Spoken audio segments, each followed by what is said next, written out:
Hello everybody, welcome to another edition of Business in the Real World. I'm delighted to welcome Eric Siecker. He's the director of the Transworld Business Brokerage in our region. Welcome, Eric. Thank you.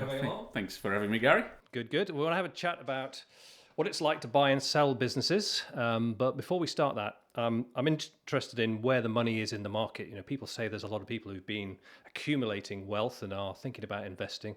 Where do you see the money at the moment? Yeah, I think you're right. There is a lot of money in the system at the moment, and it's looking for a good home on the whole. Okay. Because there's quite a few asset classes that are not reliable at the moment. People don't want to invest in. So there are, for example, we're doing quite a few deals where people are buying businesses that are sound and have real growth potential. There's a real appetite for it. But I know, like in the US, you see some strange behavior where people are buying up cruise ships and casinos as the new asset classes for the future. So there is a lot of money in the system, but there's a low risk appetite. And is that individuals with money? Is it private venture? It's both. You see individuals, family offices, private equity. There is a lot of capital in the system, but and it's looking for a good home. Businesses buying other businesses, do you see some of that, either to expand geographically or to add another feature to their product range and stuff? Yeah, and I think that's what we're seeing most at the moment is really sort of businesses acquiring other businesses for, accelerate growth. M&A activity is quite high, whereas individuals buying businesses at the moment, that's quite a risky proposition for them. So, and they find it difficult to lend, to find lenders that will fund the acquisition. So it's more the B2B side we're dealing with at the moment. And what's popular? What do people want to buy at the moment? Anything in engineering and manufacturing, professional services, accountancy firms, that sort of space, financial services. But again, sort of the engineering and manufacturing is pretty hot.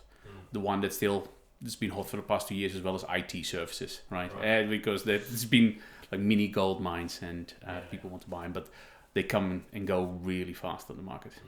And what about selling them? So we've got the acquirers wanting to buy stuff that they can see has got lots of potential, but what is actually coming to the market? What are you seeing most when it comes to businesses being put up for sale?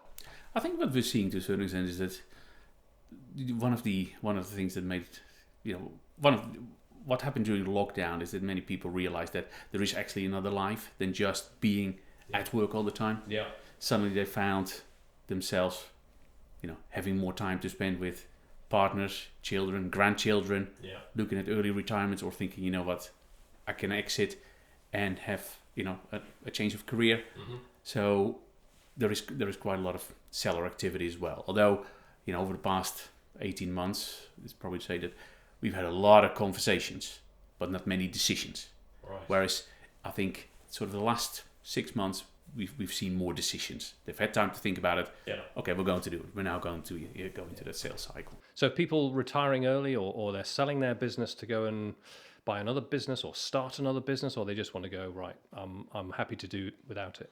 All of the above, but I think most of the sellers we're dealing with now and we're in touch with they're looking for a better work-life balance. Right. They're looking for a healthier lifestyle after this. So some of them will start a new business again because on the whole, entrepreneurs can't sit still.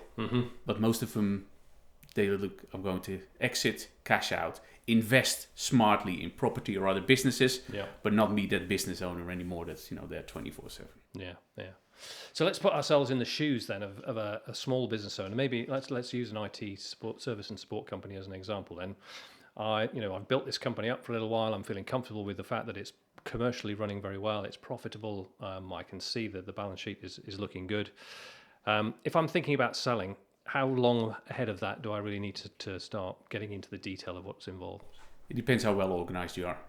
Okay. If you've got clean accounts, and you've heard me talk about this before, if you have the top 5 items you need to get right for a sale.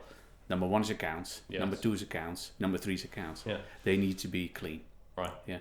And what does that mean? Does that mean, able to withstand scrutiny or professionally audited, or what's the definition? That they're able to withstand scrutiny.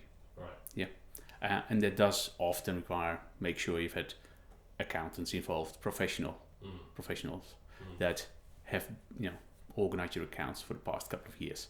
That makes the whole due diligence process so much better because every line item will withstand scrutiny, or we can explain away. Yes. But what, skeletons in your accounts or in your finances Yeah. that come up during due diligence, they're a real red flag on the whole.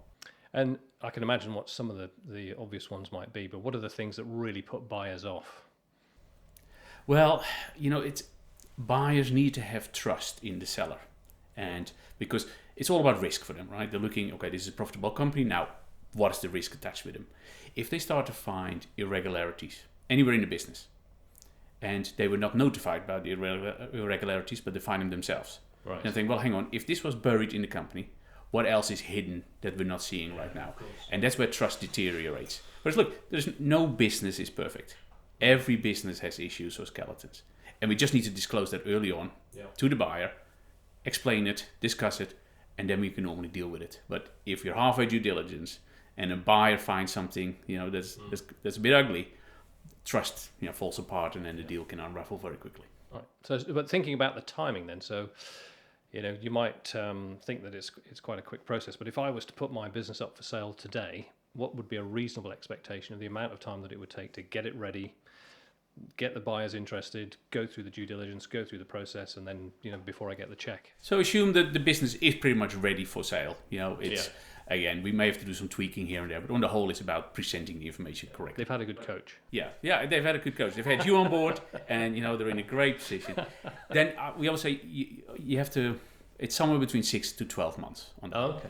Right. And it's quite interesting. Of course, it can be longer, it can be shorter, because we're talking about an average here that covers a kebab shop and it covers a manufacturing plant, right?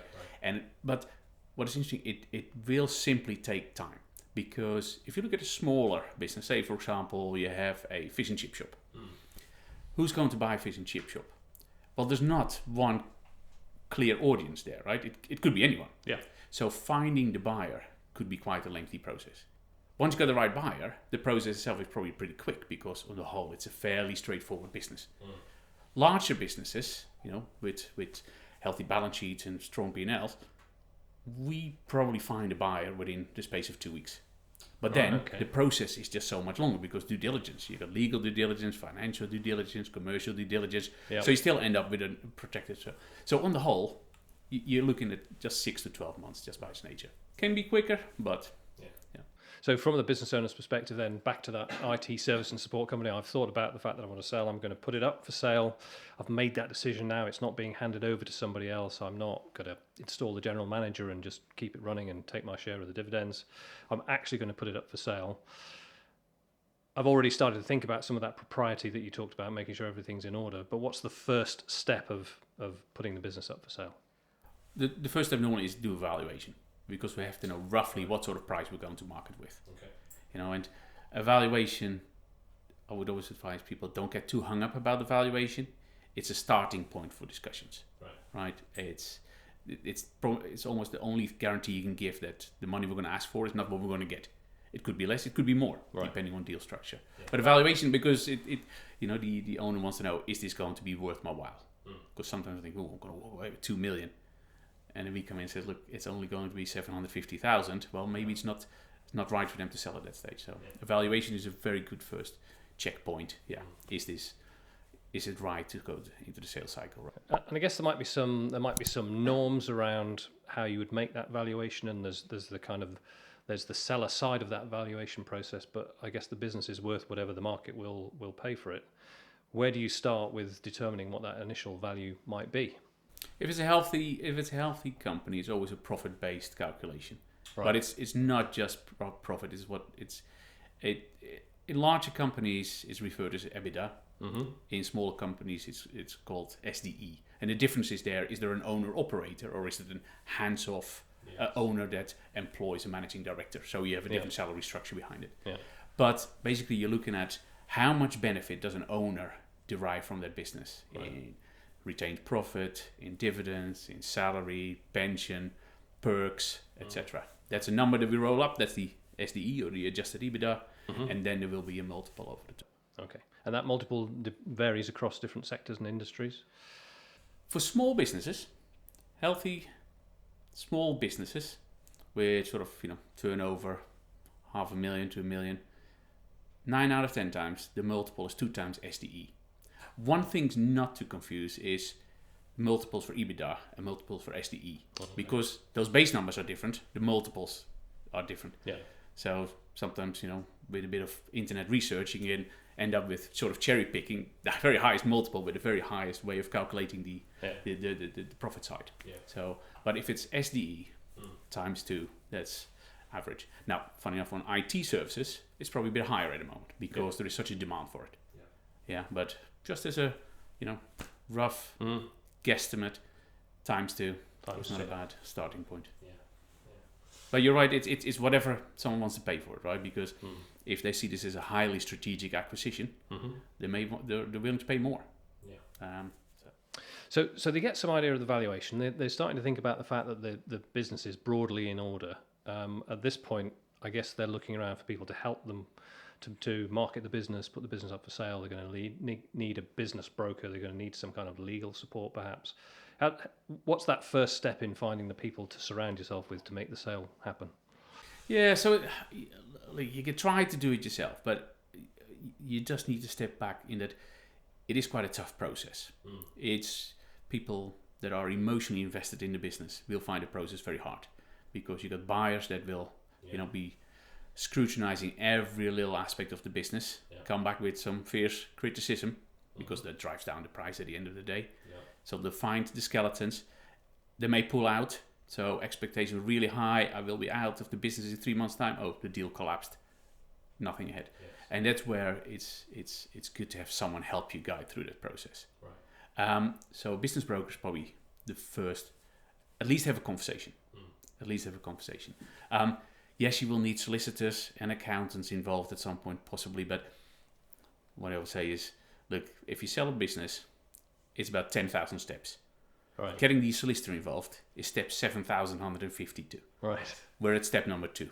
You have to break it down, otherwise you're going to wrap yourselves around the axles. Yeah.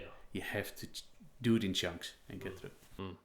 So I make the decision I'm going to sell. I find myself a business broker. What is that business broker going to ask me for before, I guess, you would end up putting it on the market?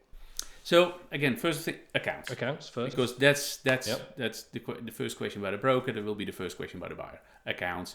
And we do what we call a recast, where we look at the past 3 years, past 4 years maybe, or with COVID numbers involved. Sometimes we also do a bit of a forward projection, because COVID, of course, has skewed all the numbers somewhat. So we have to normalize that. So we're looking at a couple of years of accounts, maybe projection, and we run the valuation.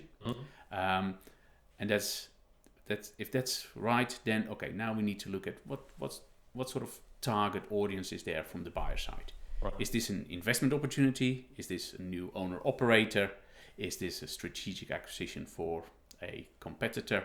Yeah. So we start to look at that side of the business. And do you, at that point, because obviously you've done this a lot and you've seen a lot of different businesses, are there moments in that situation where you might say, well, look, here we are with the way the business is right now. If you made a couple of tweaks here and there, or if you, I don't know, normally if you extract yourself a little bit further away from the business and make it less dependent on you, do you give advice like that as well to maybe get the good deal for the business seller? Yeah. So the other thing I forgot to mention, the other thing we asked for up front, tell me your skeletons. Yeah, right. You have to tell me what's wrong with the business, yes, so we can manage that through the process. But the other thing you alluded to yourself is, what is the secondary management that's in place? Because the business may be extremely profitable, but if the owner is the business is not sellable. No. Right? So who can run that business? So maybe an owner operator comes back in and replaces the seller, like for like. Yeah. But if you have a more complicated business, or there's a lot of know-how in a business, you're going to look at the secondary management. How good and how strong is that? What about things like dependencies on, maybe you've got a business that's got one very big customer or one very bbig supplier, or there's one employee who's got all the knowledge and all the information inside their head. How does that affect things? The massive red flags, obviously, because as I said, it's the buyer will look at risk. Of course, they're looking at how much money are they going to make out of this business, and what percentage of that money is at risk. Yeah. And if you have customer concentration or critical supplier concentration or employee concentration, risk is huge. So that could be a real downfall. So, again, spread your customer base, don't be dependent on one supplier, and spread knowledge over multiple employees. That's So I've made the decision in my mind that I'm selling my IT service and support business, and I've had my counselling and therapy session with Eric, the business broker, and I guess there's some point where you would have to gather information and say to the world, this business is for sale. Are there any dangers, before we look at that particular part of it, are there any dangers that you can see at that point of the owner declaring the fact that the business is for sale, either to the people who work for him or to the market generally, or just spreading the word within his own network? Yeah, the vast majority of deals we do, the sale is confidential.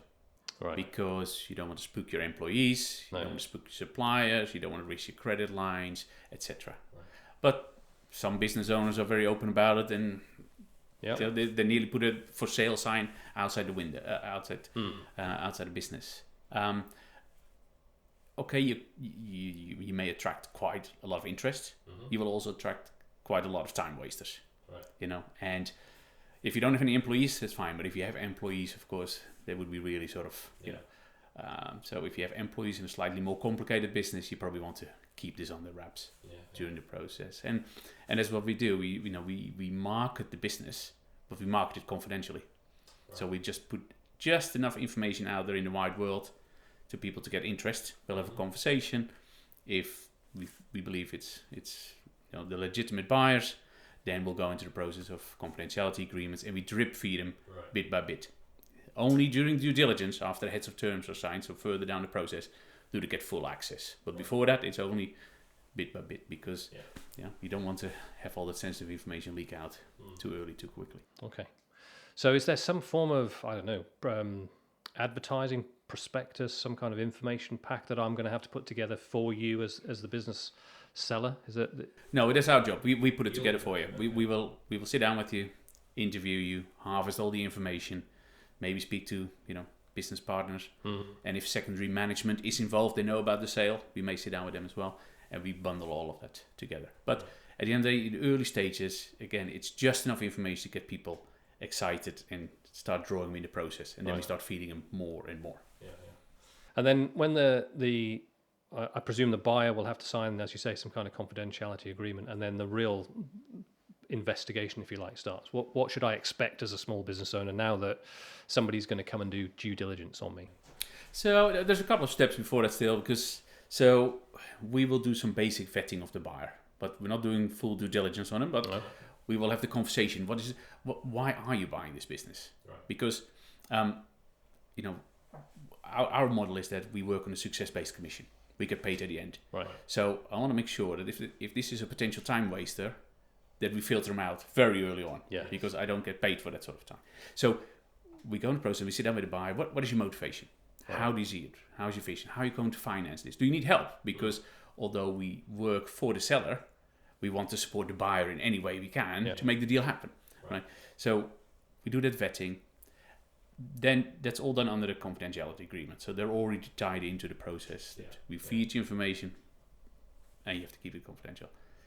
If we believe this is a good buyer, then we'll introduce them to the seller. So we'll have a seller-buyer meeting. Mm-hmm. And we will also visit the premises if there are premises. Because, this is where, it depends of course on the business, but the buyer may potentially spend an awful lot of hours at that business. So they got to be excited of being there. And you see it, we take them to premises and they walk in and you think, you see their eyes light up. You think, okay, we're good chance here. And sometimes you bring them in and you walk away and think, oh, this, yeah. So again, that's a real milestone, that buyer-seller meeting and visiting, viewing the premises and see how enthusiastic they are. If that all works, then we go into the offer process. So again, we manage that. We invite an offer. So look, this is the valuation. Yeah. This is all the other things going on, and we invite an offer. Right. Now, this can take quite a bit of time, because on larger deals, it's rarely that someone's going to give you a big bag of money on completion. It will be some on completion, some bit later, and maybe some contingent on some performance. Yeah. And together, they can roll up in actually a bigger number than the valuation and asking price. Because if you, as the seller, are willing to basically, provide very favorable terms to a buyer, the buyer can probably afford to pay you more. Yes. Right? So that's why we said earlier on, valuation, don't get too hung up about one single number. It's the deal structure that can really bring you the benefit. If we get through the offer process successfully, then we're going to the heads of terms. So we're basically, we're going to go into due diligence, talk about everything in much more detail, but here are the basic terms we're going to do this under. And then due diligence start. Now that's where this is the deep dive. And this is where. Okay. So we've had the seller buyer meeting, we've had the offer, and now we're into the bit where it starts to get a bit more investigative. This is the due diligence. Tell me about what goes on in this phase.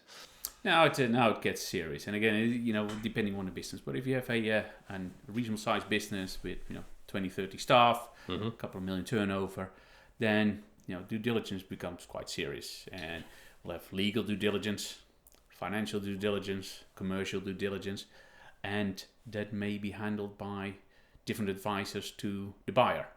So the legal due diligence is probably done by the solicitors of the buyer. The financial due diligence is probably done by an accountant or tax advisor from the buyer. Commercial due diligence, that could be a market research company that's going to speak to some of your clients, etc. So it can feel very intrusive. And again, this is where it's good to have someone in the middle, just to strip out the emotions, keep the parties apart, and just make sure the information flows and the project flows forward. And is it so? That feels quite one-sided. I mean, would you expect a seller to be able to say, well, this is not just me involved in this. You can speak to my solicitor and my accountant as well to make sure there's balance there, or is it pretty one-sided? So at this stage, probably the seller solicitor is not needed yet, but the seller's accountant may be involved to explain some of the, how the accounts were set up.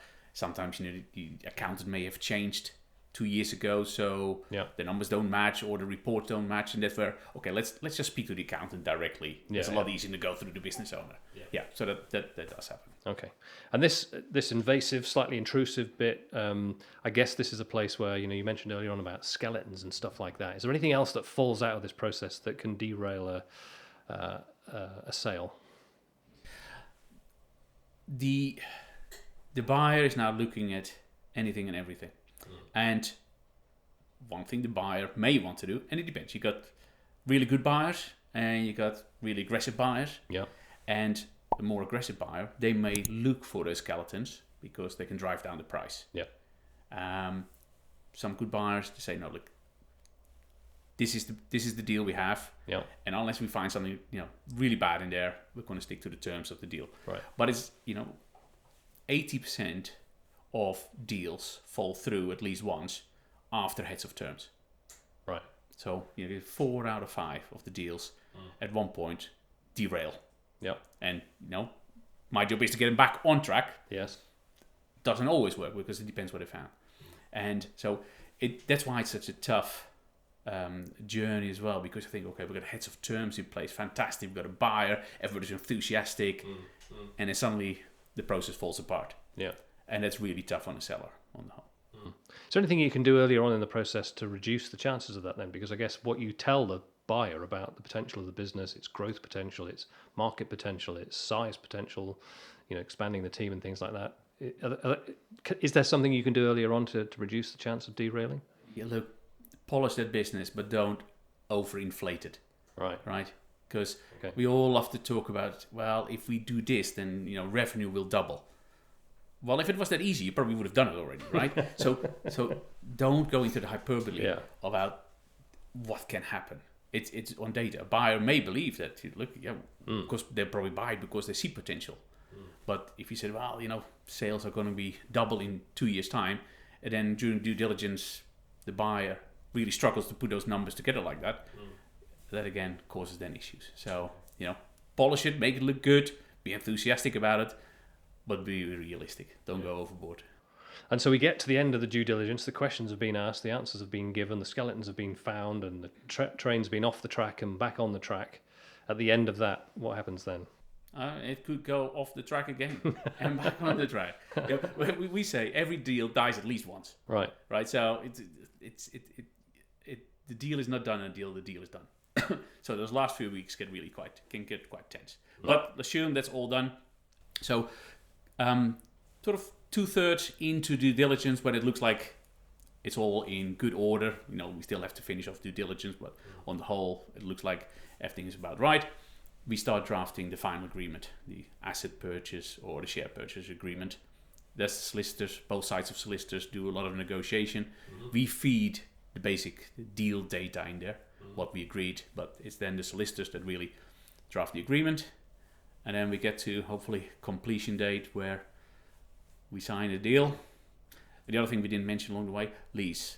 Lease can be a real obstacle because landlords hold a huge amount of power. So again, a lease is something that needs to be looked at early on to make sure that the landlord is not going to derail that deal along the way. Okay. Let's explore the financial side of it then, because you did mention earlier on this idea that it's not just about you getting a big bag of money at some point. There are all of these different ways in which the transaction can take place. What are the most common ones? So the most common ones is you get a certain portion on closing. Yep. Let's say that's 50% on closing. Yeah. Then the next step is there is deferred payments. So these are guaranteed, but spaced out over a period of time. Okay. And to a certain extent, this makes the deal also affordable to a buyer, because so you have completion, you get 50% of your money. Then the buyer's got 6 months to run this business, and they've made some profit. And some of that profit they will then use to pay you off. Right. So they use the profit to pay off the seller. So that's all guaranteed. Then there is the earn-out, and this is one of the dreaded things quite often, because this is about performance targets. Right. And that can be very difficult to measure and control, because what are you going to measure? Revenue, certain revenue numbers. Yeah. Well, the buyer is not going to like that one. So they'll say, no, it has to be on profit. But the seller's not going to like that one, because of course the buyer, can tweak all sort of levers and dials to, make profit go away. Yes, right. Indeed. So, and that becomes very contentious. And if I represent the seller, I would always push back on the earn-out. Right. That doesn't mean it doesn't happen, because some deals it will just happen. And also, if your business is at risk, you have some, say for example, you have this customer concentration. Yeah. And there is a high risk. Sometimes that's the only way to deal with it. Then is that there is an earn-out but what would happen then is usually the seller stays on for a period of time in some sort of form. Yeah. Either as a consultant or as an employee, or maybe they own some shares to help them mitigate that risk. And if they mitigate that risk, they get the earn-out. Yeah. And then earn-out is not too bad, because you still have, as the seller, then influence post completion. If you have no control over what happens after you sell the business, then of course it's earn-out is really difficult. And how do sellers? I've heard this with a couple of my clients. They're obviously concerned. On the one hand, they want the business to be sold and they want the financial reward that comes from that, but they're concerned about the people that work for them and what happens to them. Is there anything that happens there that can provide some kind of protection? It's that's a tough one, right? Because yes, the buyer can say, "Look, we look after your people." Yeah. But if after 6 months revenue goes down and they need to trim staff, they will. Right? Yeah. And if you, as seller, have no shares going forward in the new business, then you have no control over that. But that's the other element we didn't speak about yet. So the seller may want to stay on for a period of time, or the buyer may want the seller to stay on for 6 months, a year, maybe 2 weeks, maybe it's just a handover training. Yeah. But if there is risk to be mitigated, the seller may stay on 1 day a week as a consultant, at least to stay with those customers that they have that relationship with, and they get compensated for that. But they may also get shares in a new company. So, for example, if a private equity buys your business today, maybe you stay on 1 day a week for the next 5 years, and you retain 5% of the new company. Yeah. And when the private equity sells this business again in 5 years' time, hopefully with a much bigger number, you get a second windfall. Yeah. Right. So that's another factor that comes in there. Interesting. And what about when we're talking about kind of information or knowledge-based businesses? There are lots of different things where you might just have a like an online business or something like that. Are they treated differently in any way in that sort of space? No, as long as all the knowledge is documented. If the knowledge sits in the head of the owner, of the seller, then you have a problem. If it doesn't sit just in the head of the seller, or just the next employee down, then it's very sellable.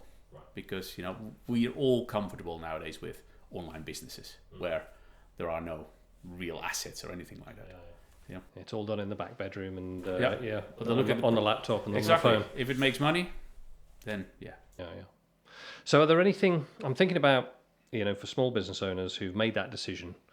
And we've talked about the big thing about skeletons, but what kind of traps have you seen people kind of fall into? Is there something we can share that will just warn people about the kind of things to watch out for?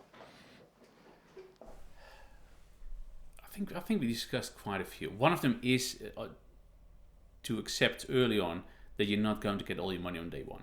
That is what most small business owners find really difficult. It just doesn't happen very often. Maybe you strike lucky. Rarely. So that's one to get used to. And the other one is, if you do work with a broker, trust them and let them do the job. So if you hire someone, let them do the job. Or do it yourself. But we've been before where as a broker we received half the information, and it wasn't they weren't very collaborative. Well, we have conversations with buyers, and suddenly we look a bit silly because we were only fed half the information. So if you use professionals, it is not just the broker, also the solicitors, accountants, they are your partners. So trust them. And can you work on both sides then? I mean, you find people businesses to buy and act for the buyer as well as doing it the other way? But we only represent one side. Of course. Yep. You say of course. Oh. It's an unregulated profession. And so you have to be careful there because there are, like in any industry, there are cowboys. We only represent one side. 9 out of 10 times we represent the seller, and that's because we have better brief, because we know what the job is. If a seller comes to us, sell my business, we know exactly what we need to do. If a buyer comes to us, quite often it's more like, well, I would like, similar business, this sort of size, in this sort of geography, go find me one. And we could spend an awful lot of time trying to find a business. And that's why we're hesitant to do too much on the buyer side. But right now, look at a buyer engagement. They have a very clear brief. This is what we want. Go find them. And it's a sector I'm very familiar in, so we'll do it. And sometimes we get the brief like, I want to buy that company. Go speak to them. So if you were to buy a company right now, what would you buy? Oh no, we said it. Engineering, manufacturing, IT, accountancies. They're really good businesses. What is it about engineering and manufacturing then? I mean, there are good and bad businesses in all sectors. Yeah, but I think sort of the getting goods out of China has been extremely painful for the last 12 months, right? And for some goods, it's not the price delta is not that high anymore between having something manufactured in the UK and something in China overall. So there is just an appetite to have more control over that supply chain. Right. Okay. So that's what makes that sector attractive. And accountancy practices, I guess they don't come up for sale very often. And if they come up for sale, they're gone. Really? Yeah. Why is that then? Is that something to do with the client base? Is it something to do with Well, most accounting firms are just inherently very profitable.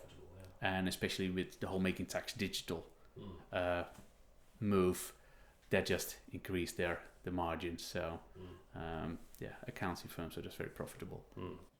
Good. Well, look, Eric, that's been a gallop through selling a business. It was. And I really appreciate your time for coming in to share that with us. It was a pleasure. For small business owners, I can see it's potentially a very complicated process, as you said, 10,000 steps, but it's about taking those steps one at a time and finding the right people to help you. That's it. Yeah. As you said, don't worry about step 9,000. Look at the first 50 and then the next 50, and we'll help you through it. Yeah. Great advice. Thank you very much. You're very welcome. Thanks, Eric. Thank you. Cheers. Cheers.